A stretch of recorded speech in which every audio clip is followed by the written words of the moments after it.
Pada episode sebelumnya, Ibuki atau Ultraman Theo berhasil melawan rasa takutnya dikarenakan dirinya trauma akibat kekalahan di planet asal tinggalnya, yaitu planet H12. Kini dia bertarung kembali melawan monster kaiju dengan penuh keberanian dikarenakan dia ingin melindungi tempat tinggal dia sekarang, yaitu bumi. Setelah berhasil mengalahkan salah satu monster kaiju, lalu dia pun kembali ke pegunungan untuk mengambil tasnya yang tertinggal sekaligus mengecek kembali pesawat alien yang mendarat di pegunungan tersebut.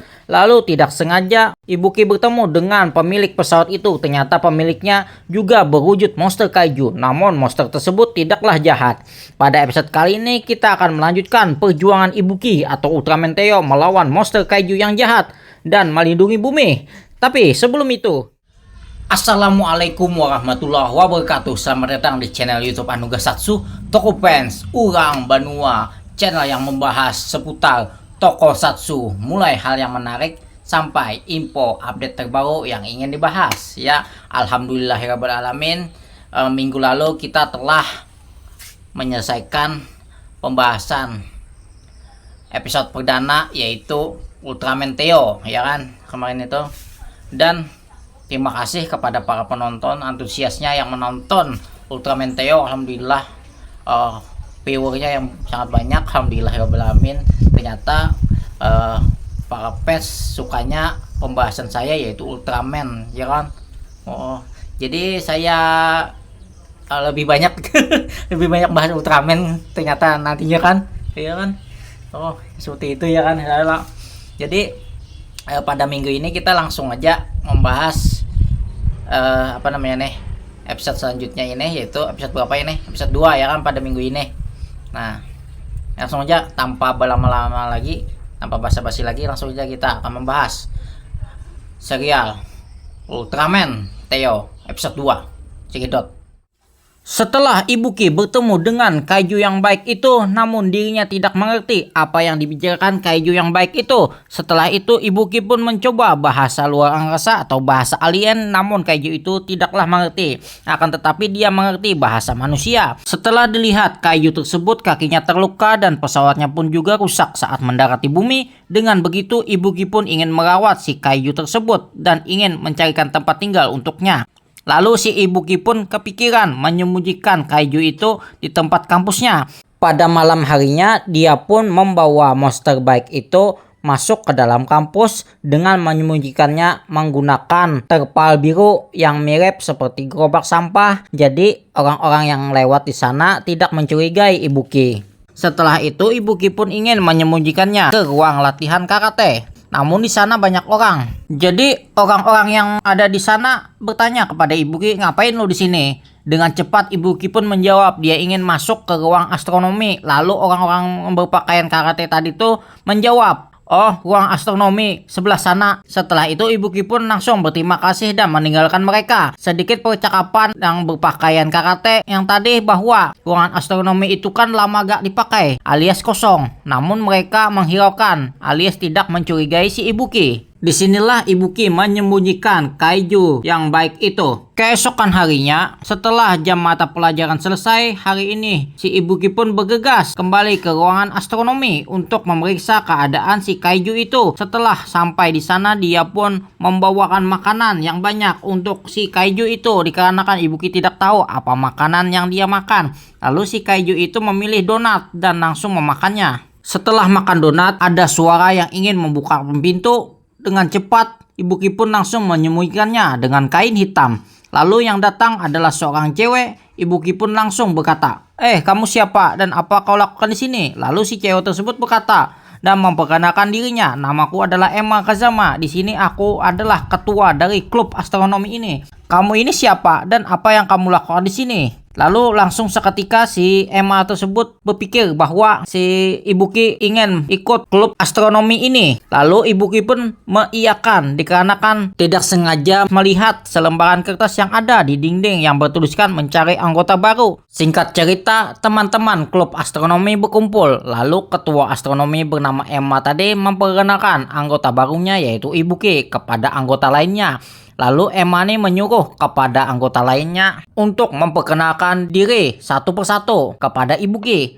Yang pertama, si cewek yang pernah Ibuki temui di gunung, namanya adalah Kana Izumi. Lalu, si cowok pendiam, namanya adalah Rintaro Hyura. Dan yang terakhir, Wataru Tomabechi. Setelah perkenalan selesai, lalu Ibuki bertanya, padahal kan sebenarnya klub astronomi ini kan sudah dibubarkan. Karena kan aku tadi tidak sengaja mendengar percakapan orang-orang sebelumnya. Lalu Emma menjawab, emang benar klub ini sudah lama dibubarkan dikarenakan semua alumni yang pernah ikut di sini sudah lulus semua. Jadi aku pun yang meneruskannya agar klub ini bangkit kembali. Setelah percakapan selesai, Emma pun mengajak semua anggota berfoto-foto biar ada kenangannya nanti. Namun saat ingin berfoto-foto, tiba-tiba Kaiju baik itu ingin ikut berfoto juga, alias ingin keluar dari persembunyiannya. Namun dengan cepat anggota klub yang lain menyembunyikannya dengan kain hitam.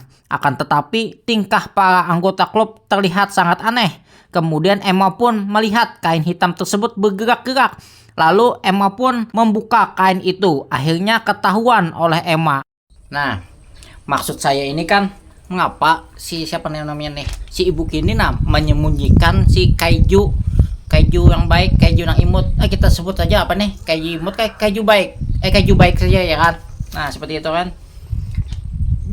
Disembunyikannya di kampus Ibuki ini. Nah, maksud saya ini kan kalau orang seperti biasa kan ingin menyembunyikan sesuatu tuh pasti di rumah. Nah, maksud saya tuh ini kan kenapa langsung kepikiran menyembunyikan si Kaiju baik tuh ke kampus. Ya kan? Maksud saya ini kan apakah Ibuki ini punya tempat tinggal kah atau tidak? Nah, atau tidur di apa namanya nih? Tidur di jalan saja. Gak mungkin kan ya seperti itu ya kan? Nah, ya kan? Apakah episode selanjutnya kita diperlihatkan tempat tinggal atau rumah Ibuki kan? Nah, kita kan ada tahu lagi ya kan, seperti itu. Kita lanjut saja ceritanya. Ya. Di sisi lain, seorang agen wanita menemui seorang profesor untuk bertanya mengenai monster kaiju raksasa. Sebelum itu dia memperkenalkan dirinya, namanya adalah Kyoko Shiga. Dia dari organisasi UTTF yang artinya Unidentified Threat Task Force, yang bertujuan untuk menangani kasus fenomena aneh yang tidak bisa ditangani oleh polisi biasa, yaitu adanya makhluk alien, raksasa kaiju maupun hal yang di luar nalar lainnya.